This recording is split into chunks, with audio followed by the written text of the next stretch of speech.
Outbursts, as well as an intriguing line of defense introduced today by a lawyer for one of the Capitol Hill rioters during a video conference with a federal judge hearing some of the charges. The attorney for an alleged rioter named Anthony Antonio said his client had watched Fox News for months before the January 6th insurrection and developed a unique condition that led him to believe the lies about the 2020 election he had heard. The condition, Foxitis and Foxmania. And I'm not kidding. Joining me now are CNN Justice correspondent Jessica Schneider and former FBI Deputy Director Andrew McCabe, a CNN senior law enforcement, Foxitis, I'm sorry, I mispronounced it. Jessica, can you explain what exactly this outburst was today? Yeah, Anderson, this is really the perfect storm that results when defendants for January 6th, they attend these court hearings on Zoom, and of course it's during COVID. So normally all of these defendants, they would have been inside a courtroom, and if there was an outburst, they'd be restrained or taken away. But today, it happened in court, and really the court and the judge, they were momentarily powerless. So this alleged Capitol rioter, his name's Landon Copeland, he was waiting for his turn before the judge when another alleged rioter's attorney used that Fox defense.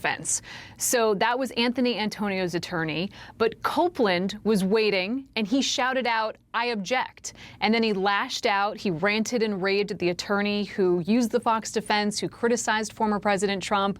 And this other defendant, Copeland, he called court officials evil.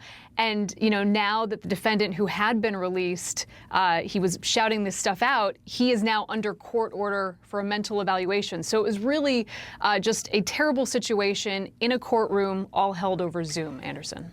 I mean, Andrew, a lawyer's defense that his client was brainwashed by a television network, have you heard an argument like that before? No, I've never heard one, and I certainly have never heard of one succeeding. While I have no doubt that Mr. Antonio was probably, his understanding of the facts and his outlook on life was negatively impacted by watching too much Fox News, that's not going to constitute a defense to a federal criminal charge. He would have to meet the qualifications of an insanity defense, which is, as you know, very, very hard to prove by people who actually have legitimate mental issues. But the real problem here, Anderson, is what this says for this population of Americans who still believe the big lie, who still see some glory in January 6th, and who will take those feelings and that divisiveness into their politics going forward. Yeah, I mean, it is remarkable, Andrew, just seeing Gary Tuchman's report on in Liz Cheney's district, the certitude with which so many people have just bought into this idea that the election was somehow stolen, against Donald Trump. I mean, it's, good, decent people who, have families and lives and are patriotic Americans believing something which is just demonstrably false. And Anderson, why wouldn't they? Because they are hearing this again and again, not just from former President Trump, but now also from his acolytes and his flunkies on the Hill.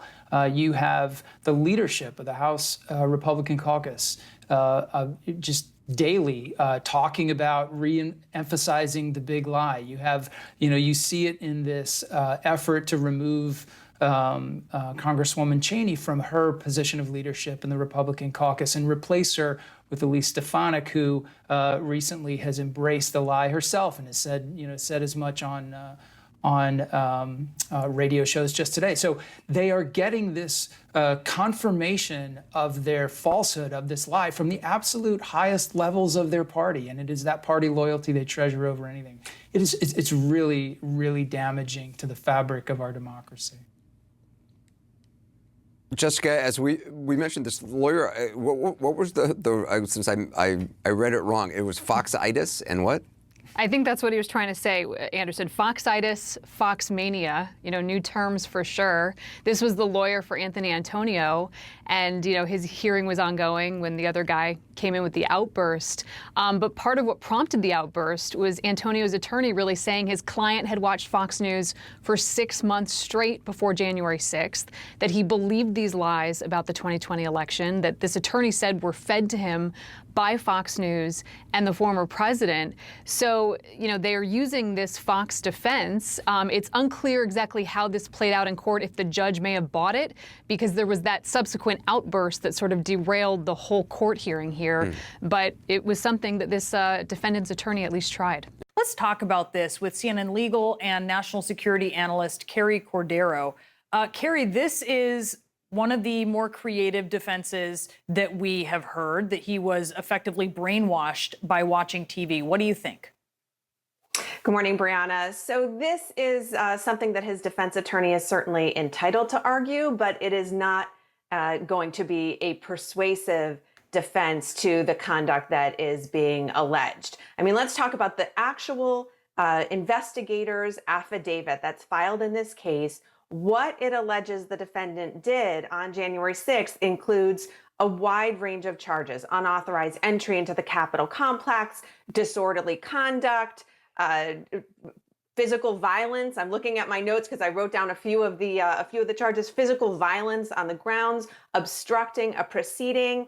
And this individual, Mr. Antonio, he was present in the vicinity when MPD officer Fanone was being brutally beaten by the crowd. He saw it. He threw something at the officer. So what the court eventually, if he does not plead guilty to the charges, is going to be looking at is the actual conduct and the video evidence and other evidence that exists in the case, not his allegations that he was brainwashed by watching TV.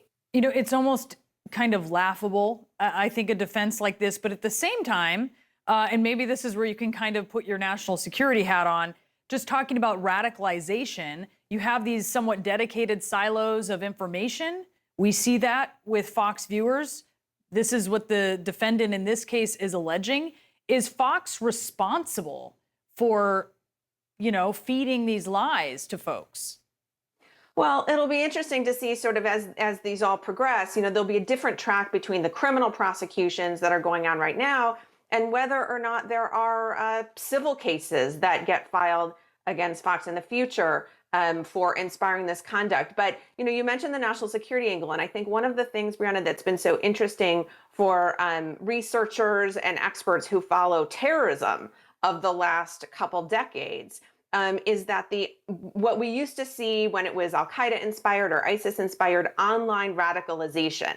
The government, the intelligence community had different guidelines that they looked at that demonstrated a path of radicalization that an individual here in the United States was subject to, that then went from being a regular person to somebody who believed the propaganda that they were consuming online. And some of the terrorism researchers see the same type of pattern of radicalization and believing the propaganda that they are consuming when it comes to some of this far right extremism, as well as the lie about election fraud. Yeah, I mean, the case they make is convincing, and the parallels here are disturbing, as you point out. Carrie, thank you so much.